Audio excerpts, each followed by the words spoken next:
Devant la presse locale, le secrétaire général adjoint en charge des questions politiques et juridiques et porte-parole du parti politique Orange a élucidé plusieurs questions d'actualité sur l'ensemble du pays. D'entrée des jeux, Émile Banza Ilunga a présenté le parti politique Orange comme une formation qui soutient la vision et l'action du chef de l'État et qui milite pour la refondation notamment de la classe politique et de la gouvernance du pays. Orange veut tout simplement dire ordre pour des actions nouvelles et garantes d'équité.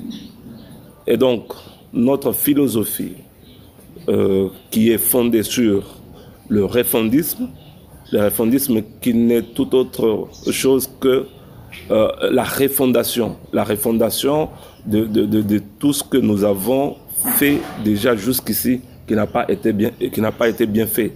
Et donc le parti Orange, dans la lutte pour la conquête du pouvoir, veut justement apporter les changements en refondant tout, en refondant le mode de gestion, en refondant la gouvernance, en refondant le Congolais lui-même dans sa mentalité, dans sa façon de faire et dans sa façon d'agir. Natif du Kasaï oriental, Émile Banza Ilunga a souligné que le parti politique Orange soutient la candidature de Félix Tshisekedi à l'élection présidentielle de décembre 2023. Comptant sur son assise populaire et l'ancrage du parti politique Orange dans la sphère politique angolaise, Émile Banza Ilunga a annoncé sa candidature à la députation nationale pour la ville de Mbuji-Mayi. Le parti Orange a les ambitions de pouvoir aligner les candidats à tous les niveaux du scrutin du mois de décembre 2023.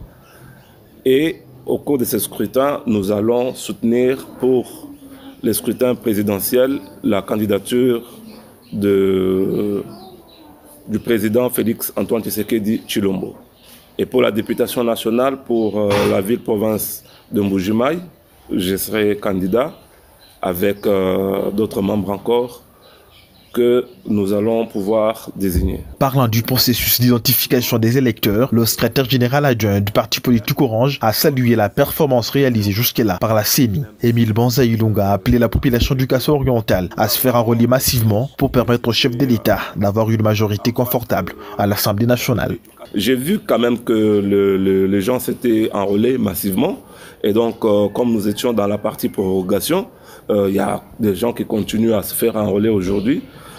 Si nous allons sous cet élan, et donc je pense que nous aurons beaucoup d'enrôlés parce que cela va avoir un impact sur le nombre de sièges que nous devrions avoir dans la ville-province. Plus nous avons d'enrôlés, plus nous aurons les nombres de sièges au niveau de l'Assemblée nationale. Dans la foulée, le secrétaire général adjoint du parti politique Orange a salué la diplomatie agissante du chef de l'État et sa gestion de la crise entre la RDC et le Rwanda. Il a par ailleurs annoncé l'organisation d'une grande cérémonie d'adhésion massive le vendredi 3 mars 2023 à l'hôtel Métropole. À partir de 11h.